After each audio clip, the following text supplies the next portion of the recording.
Permafrost is a new Stasis wave-frame grenade launcher. It's dropping with the Dawning event this year, and it's actually got some interesting perk combinations. I know every one of you are using area denial frames, so am I. But when I see a wave-frame GL that's also a Stasis weapon, I have to consider it. Now, for those that are just trying to get this weapon, we have an entire guide on the Dawning event, but you can also just play the Snowball Fight Crucible mode, along with any portal activity that also has the Dawning Ingram as an activity reward, and you'll get plenty of drops. You can even get this to drop from gifts and return consumables after delivering cookies, along with the event reward pass and store, which can all be purchased as tier 5s. But let's start breaking down some of these perks on this weapon. In our third column, we have Lead from Gold, Impromptu Ammunition, Demolitionist, Rimestealer, Blast Distributor, Overflow, and Attrition Orbs. In the fourth column, we have Adrenaline Junkie, Wellspring, Pugilist, Reaper's Tithe, One for All, Crystalline Corpsebloom, and Desperate Measures. Now, solid perks in that third column includes things like Lead from Gold or even Impromptu Ammunition, which really helps out with our ammo economy. You can even go Overflow, which gives us 3 grenade shots in a single mag, just for simply picking up an ammo brick. Then you got your typical ones that are pretty solid still. Demolitionist is there, really ties well if you're using your grenades as it reloads the weapon. But the one I really wanted to know was whether or not Attrition Orbs would be good on this wave frame. Turns out, no. It's a great perk on area denials, but on a wave frame, it's kind of trash. So trash, in fact, that it takes 10 shots to proc a single orb. This is my moment to ask Bungie, please do something about this. This is horrendous. And I get the logic behind it. Attrition Orbs is dealing sustained damage, and wave frame here is just a single wave of damage. But come on, man. Literally any other weapon in the game is better than this. Now, you also have Blast Distributor, which is a solid pick if you're looking to increase your grenade stats without actually equipping armor or mods. And just as a reminder, when that perk is procced, it gives you plus 13 to your grenade stat per stack, up to a maximum of plus 65 when at 5 times. And considering that this is a wave frame, it's actually pretty easy to rack up multiple kills from a single wave when going up against a group of ads. But we also have things like Rimestealer in that third column, which gives us frost armor stacks when we destroy a stasis crystal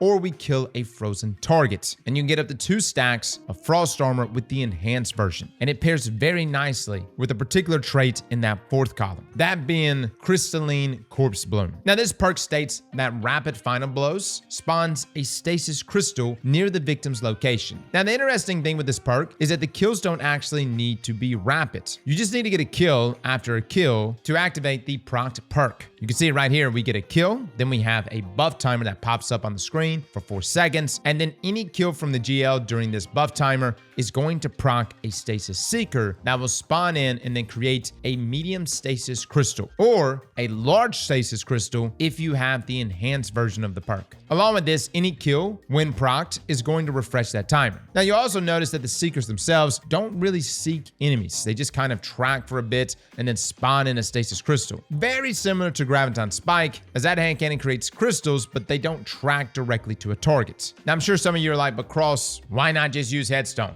Instant crystals on crit kills. Keep in mind, boys, this is a wave frame GL. Not a lot of crits happening here. Headstone makes perfect sense on a variety of other weapons, but obviously not really applicable here. Now, for Corpsebloom, additionally, what I like about it is that there is no reload required to proc the perk. You just get a kill, and then any kill from the GL for 4 seconds following that will create that large crystal. Now, you may probably see where we're going with this. Since Permafrost is a wave frame GL, a wave can kill an enemy, and any enemy after that that is killed by the wave is going to spawn in another stasis crystal. Fellas, you can see right here, we shoot down this line of scions here in the shooting range, and the first one we kill procs Crystalline Corpsebloom's buff timer. And then the kills after that procs the seekers that turn into stasis crystals. Another great thing about these crystals is that the wave from the GL can instantly break the crystals itself. So essentially it has its own gameplay loop here, leading to some pretty good AoE damage. Granted, the crystals that we spawn in will not spawn more crystals if they get a kill, as those crystal spawns are reserved for the GL kills themselves. Now, getting kills via the crystal damage, though, can still reproc unlock your Corpsebloom timer. So in essence, guys, it's a pretty solid gameplay loop here. Now, in terms of other perks in the fourth column, you've got your other typical ones. One for all, which is also a great option. Hitting 3 separate targets within 3 seconds gives you a 35% damage buff for 11 seconds. With the enhanced version, it's a super easy buff to keep up, especially on a wave frame, as hitting multiple targets is no problem. And I will say, if you are interested in one for all, or just a damage buff in general, I do want to bring up a semi-new perk from Edge of Fate, and that's Reaper's Tithe. This mod states that multiple simultaneous final blows queue up a stacking damage buff. Timer starts on the next weapon fire. Final blows extends this timer.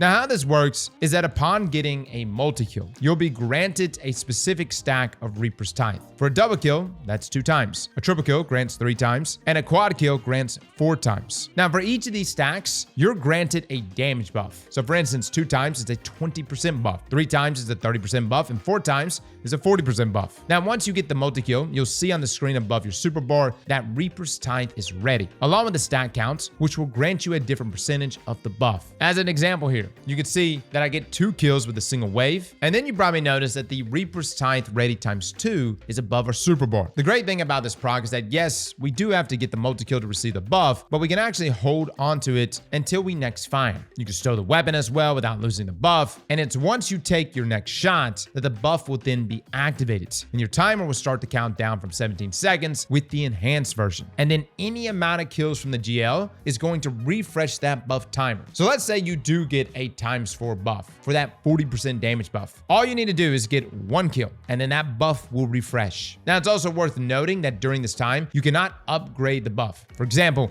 if you're at ×2 and you get a quad kill with the ×2 version, you won't get Reaper's Tithe ×4, which is kind of unfortunate, Bungie. I would actually like it if there was a way to upgrade the perk, which I know someone's gonna be like, Cross, that just sounds like Rampage. Again, it's a more forgiving version of that, but I like the idea of like building stacks of the weapon up, and considering you gotta get multi-kills, I think it's worth that payout. With all that being said though, I do think it's a solid perk, especially here because we should have very easy time getting multi-kills with a wave frame. Unless of course you're in like -40 or -50 content, which is where this struggles a bit more in higher tier content. Could be in a situation there where you just get a single kill, and now you're kind of like stuck with that ×1 buff. Now, circling around to the origin traits on this GL, we've got 2 of them. One is Dawning Surprise, which only appears on our Dawning weapons, and the other is Field Tested. Now, Dawning Surprise states that defeating targets awards a Dawning Spirit. Defeated powerful targets counts as more than 1. So essentially, guys, after you score multiple kills, eventually one of these Dawning gifts will spawn for you and your allies. And this grants you 10% grenade, 10% melee, and 10% class ability energy, along with 22 HP, and it even starts health regeneration, with the gift lasting for 10 seconds on the ground before it despawns. Now, the kills work on a counter. For instance, minor enemies and guardians count for 16.66% of our meter, and elites, mini bosses, and bosses count for 50% of the meter. What I will say, guys, is that even though this is looked at as like, I don't know, a Christmas event origin trait, it's a solid origin trait year-round. Next, we have Field Tested. Defeating targets or dealing damage with this weapon gradually increases range, stability, handling, and reload speed. Swords gain increased charge rate and guard resistance. So at least here in the case of this GL, handling and reload speed are the stats that I really care about the most here. And these stats do get increased benefits based on the stacks of Field Tested that you're at. And these benefits don't go away unless you die. For example, we're granted +5 reload speed at 1 stack, and +50 at 5 stacks. Now, these stacks do work on like an internal counter system based on hits and kills, with more powerful combatants counting more towards that next stack. Now, in terms of that reload speed, you can see the difference here between our base reload on Permafrost versus our reload on Permafrost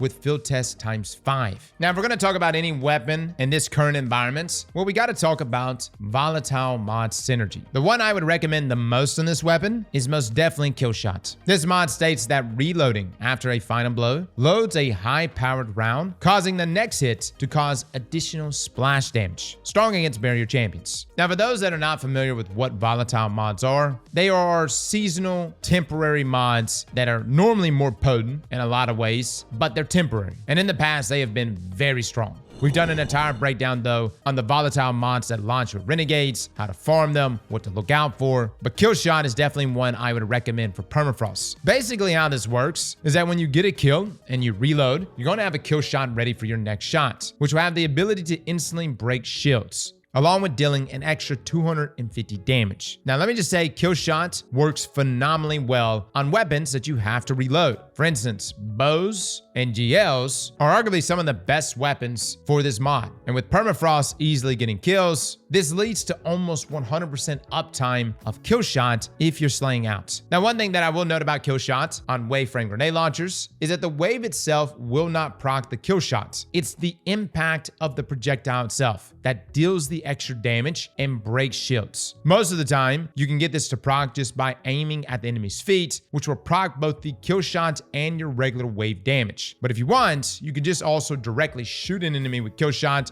to deal that damage. Now, with this functionality, this turns Permafrost into a grenade launcher version of Arbalest. And because you can stow your weapon and still hold onto the kill shot buff, this makes this perfect for holding onto that charge to break shields when needed. And if you're running an activity with match game modifier, or you just don't want to use all your ammo breaking a shield, this is actually a perfect tool to break a shield and then be able to damage that enemy directly. Now, one other great thing about kill shot is that if you reload quickly after your shot, you don't actually need to get a kill every time to proc kill shot. You've got a bit of time here to reload and hold on to the buff for another shot. Granted, I don't know if that's intended, as it doesn't say anything about that in the description, but it works. You can see here we get a kill on a Scion to proc kill shot, and then we can just shoot our GL 3 times. And after every reload, we still got kill shots. I personally think that's the best mod to use here. Granted, if you want to just go munitions and do more damage to Cabal, by all means, go that route. But I think the uptime here for kill shot and Permafrost is too easy not to use. Now, in terms of the God roll, I think if you want to go the Stasis route, which is primarily what I would be going for, something like Rimestealer in the 3rd column, Crystalline Corpsebloom in the 4th column, you'll be creating Stasis crystals very often with Corpsebloom, and then by destroying those crystals or frozen targets, you'll be granted those 2 stacks of frost armor per proc, granting you some great damage resist in the process. And keep in mind that damage resistance can be increased if you're rocking Whisperer Rhyme on the Stasis subclass. Now, if you don't care about DR, you could just go with an ammo perk. Lead from Gold and Prompter Ammunition, both very solid options. You could also go with Overflow to shoot those 3 back-to-back shots after picking up an ammo brick. Where you start to run into issues though with Overflow is that, yes, it auto-reloads your weapon on ammo brick pickup, but if you're sitting there and you're like holding 3 shots, well, obviously you can't reload. So you'll have to shoot those other 2 shots if you're trying to proc kill shots. However, interestingly enough, if you get a kill with a wave frame and then you step over an ammo brick, that actually procs kill shots. 4th column wise, guys, if you didn't want to go the route of Stasis, you've got One for All, got Reaper's Tithe. Both have their benefits, but keep in mind, guys, the traits there, even though it is increasing your damage, does not scale the damage of kill shots. So guys, that is our review for Permafrost. Let me know in the comments below what you think. Fellas and ladies, thank you all for coming and watching. And as always, slap that like button like your mama told you right.